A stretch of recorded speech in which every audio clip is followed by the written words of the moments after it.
So we're still talking about training older women, and by older, I kind of mean midlife, so sort of the perimenopause to postmenopause years. And today I want to talk about controlling what you can control and being mindful that heart disease is one of the biggest health issues for women, more so than it is for men, especially in Australia. Okay, so these numbers are quite Australia centric. Some are from America, and we assume that Western countries all have a similar problem. So for women, 1 in 4 of us will die of heart disease. It's second only to dementia as the leading cause of death for women in Australia, and more women than men die of heart disease every single year.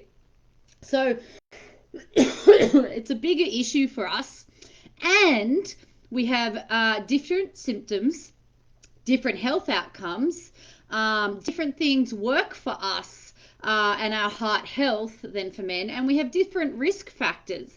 So today is about understanding that, understanding that women are different, and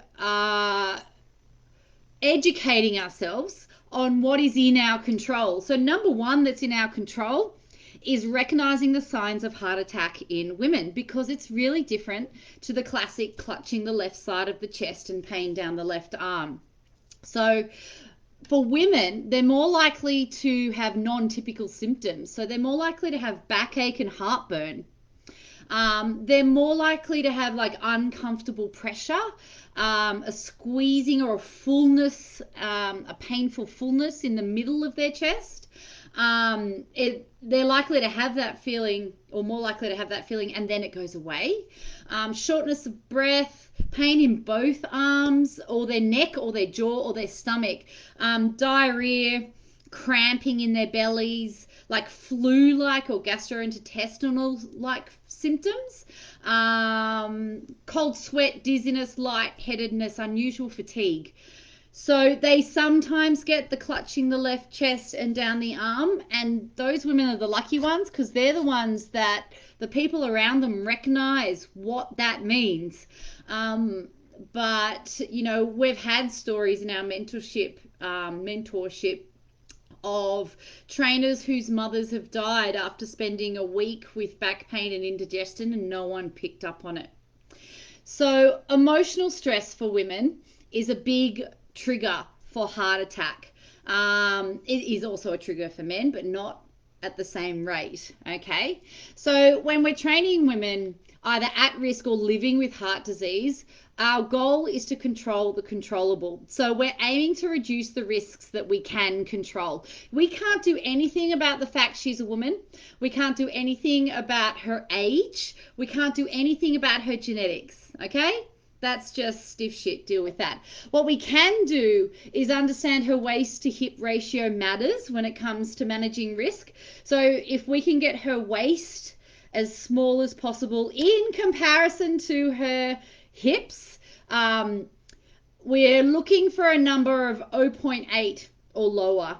Okay, so it used to be 0 to 1, now it's 0.8 or lower. We can guide towards reducing her smoking, or even just reducing by 1 cigarette a day is going to improve her risk for developing heart disease. We can guide towards healthy eating habits, okay? And by that I don't mean protein bars and shakes. I mean whole foods, colorful vegetables and fruits, whole slabs of grass-fed happy steaks, free-caught fishes, healthy fats, plenty of fat, but from olive oil and salmon and avocados. Whole grains, so the ones with their jackets still on, like rice and like whole wheat grains, not bread or pasta. Those choices can literally work. If the seesaw, if she's up here with heart disease risk and you give her fiber and whole grains, you start to even that risk out a bit. Blood pressure. So personal trainers should be measuring blood pressure when a client first joins the gym. And if not, hopefully their doctor is monitoring them. And if not, it's time to ask your clients if they're getting their blood pressure checked. The closer to normal their blood pressure, the less risk. Alcohol, if our clients can limit their alcohol to 1 per day, does a massive all these things have a disproportionate effect on reducing risk. Stress. So long-term psychological, emotional, or physical. So just your thoughts as well as stressful incidences in your body can raise your risk of heart disease. So it's long-term stress that's the big deal. And understanding too that stress can include emotionally upsetting events. It can be death in the family. It can be depression, anxiety. It also makes you more likely to eat more or smoke, or it's just stress on its own in short bursts is actually really good for us, great for our immune system. But it's when you're up here all the time, and as personal trainers, if you got a client up here and then you train them, you're sending them even higher with stress. So we have to take with our female clients their lifestyle stress into account with their exercise stress. If their lifestyle stress is up here, their exercise stress is down here, and vice versa. If they are like prostrate on the couch, we need to bring them up. That's when you bring your intensity up, okay? So sedentary lifestyle, not very stressed, that sort of thing. High cholesterol and triglycerides, we need to refer out for that. It's nice if the doctor is testing for it. With diabetes, or even if they don't have diabetes, eating a low glycemic index diet. So basically what that means is eating foods that trigger a slow release in sugar, not ones that give you a blood sugar spike up here and then you get a similar insulin spike and then you get a blood sugar dump. That roller coaster of blood sugar it's hard on our hearts, it's hard on our immune systems, it's hard on our mental health, it's awful for our hormones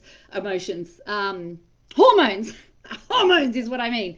So if you can eat foods that slow release energy, and it's kind of like the healthy eating guidelines, whole fruits, whole vegetables, just as real food as possible, then you significantly reduce your risk of heart attack or developing heart disease. Now, interestingly, depression increases your risk of developing cardiovascular disease. So getting more women into the gym and training, because for many of them, just any movement that brings them joy will have a similar effect on their depression as taking a antidepressant, right? So exercise is as powerful as medication, providing it brings them joy. If you're punishing them, if they're sore, if they hate what they're doing, it's not going to work for their mental health. So any movement, there are studies for every kind of modality, yoga, martial arts, dance, lifting weights. If that's what they love, then that will give them a mental health benefit. And once you're adequately improving their depression, then you reduce their risk for heart disease. Sleep apnea, you need to refer them to their doctor. If they're waking up exhausted and they're not sleeping well, that is sort of on par with aerobic exercise, eating healthy, lifting weights as one of the fundamentals for long-term health and well-being, and you got to get that sorted. So the recommendations for reducing heart disease, for mitigating heart disease and reducing risk of heart attack is 30 to 60 minutes of cardiovascular exercise per day, 3 to 5 days per week, and 2 resistance training sessions. And if she's female and postmenopausal, I would say those resistance sessions need to be either working towards or already at heavy weights and powerlifting. So aerobic training can include anything from sports to walking, running, swimming, anything that gets you warm and is rhythmical, and then lifting weights. So it's never too late to start, okay? Never too late to start. Any physical activity combined with a healthy diet will make a difference.